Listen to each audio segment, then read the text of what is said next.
Halo, ketemu lagi dengan Bu Nindi. Nah, pada video kali ini Ibu akan menjelaskan tentang inverse fungsi komposisi. Nah, kemarin kita sudah mempelajari tentang fungsi inverse dan fungsi komposisi. Maka, pada video kali ini Ibu akan menggabungkan kedua operasi tersebut, yaitu inverse fungsi komposisi. Selamat mempelajari. Nah, apa itu inverse fungsi komposisi? Nah, kita akan pahami melalui ilustrasi berikut ini. Misalkan, fungsi f dan g adalah fungsi bijektif. Sehingga fungsi inverse, f inverse dan g inverse dapat dilihat dari pemetaan berikut ini.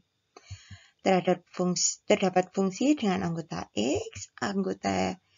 X akan dipetakan oleh fungsi G menjadi Y.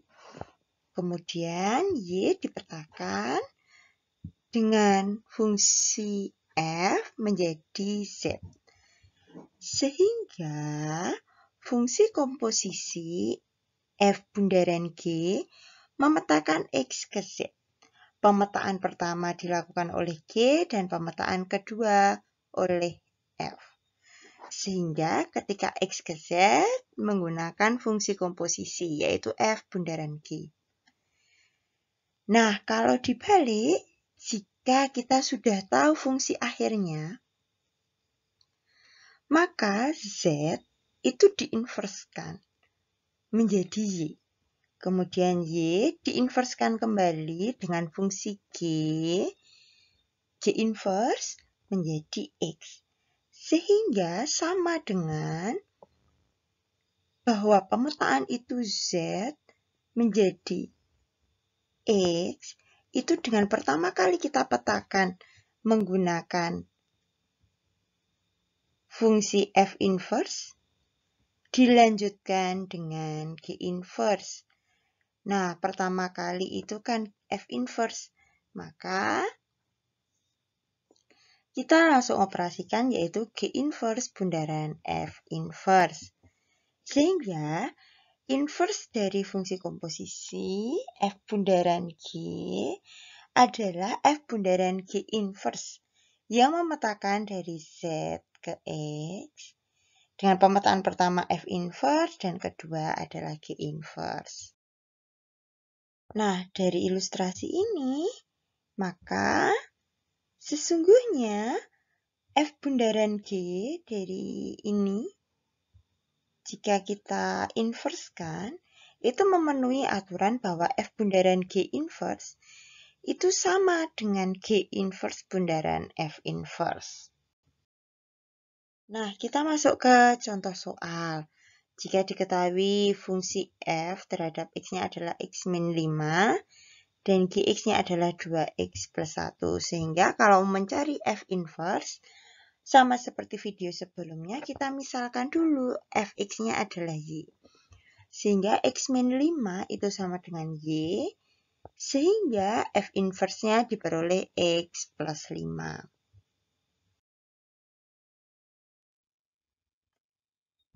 Nah, selanjutnya untuk G inverse sama, karena X-nya adalah 2X plus 6, sehingga diperoleh G inverse-nya adalah X min 6 per 2. Nah, selanjutnya jika yang dicari adalah F bundaran G, sehingga kita substitusikan G-nya dulu, sehingga diperoleh fungsi F terhadap 2X plus 6. Sehingga 2X plus 6 ini kita substitusikan ke dalam fx, jadi x di sini diganti 2x plus 6, sehingga dapat disederhanakan menjadi 2x plus 1. Sehingga hasil dari f bundaran G-nya adalah 2x plus 1. Selanjutnya, yang kita akan cari adalah f bundaran G inverse. Maka sama dengan tadi, kita musahalkan dulu f bundaran, karena f bundaran G inverse, maka kita cari f bundaran G-nya dulu. Pada soal sebelumnya diperoleh f bundaran G adalah 2x plus 1, sehingga kita misalkan menjadi Y. Oleh karena itu, diperoleh F bundaran G inverse-nya adalah X min 1 per 2. Nah, sekarang kalau yang dicari adalah G inverse bundaran F inverse. Kita sudah peroleh G inverse dan F inverse-nya pada soal A dan B dengan hasil berikut ini. Selanjutnya kita tinggal substitusi saja G inverse bundaran F inverse sehingga diperoleh G inverse-nya dari X plus 5. Dan ketika disederhanakan G inverse bundaran F inverse itu diperoleh X min 1 per 2. Nah, ternyata jawaban E dan D itu sama. Sehingga dapat kita simpulkan bahwa F bundaran G inverse itu sama dengan G inverse bundaran F inverse. Nah, berikut merupakan catatan-catatan di mana F bundaran G inverse itu sama dengan G inverse bundaran F inverse. Perlu diketahui, ini kita balik. Yang berada di depan menjadi di belakang, yang di belakang menjadi di depan. Begitu pula untuk yang nomor 2, ini sama. Kemudian untuk yang nomor 3, bahwa fx itu sebenarnya sama dengan inverse dari fungsi f yang diinverskan. Nah, nomor 4 ini juga sama. G diinverskan itu sama dengan 1 sehingga sama dengan fx. Begitu pula untuk yang soal catatan nomor 5. Nah, catatan nomor 6 dan 7 juga sama, tetapi kita balik bahwa yang kita cari adalah bukan inverse-nya.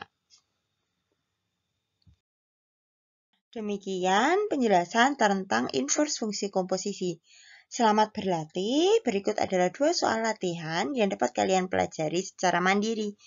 See you. Selamat melanjutkan aktivitas dan terima kasih sudah menonton video ini.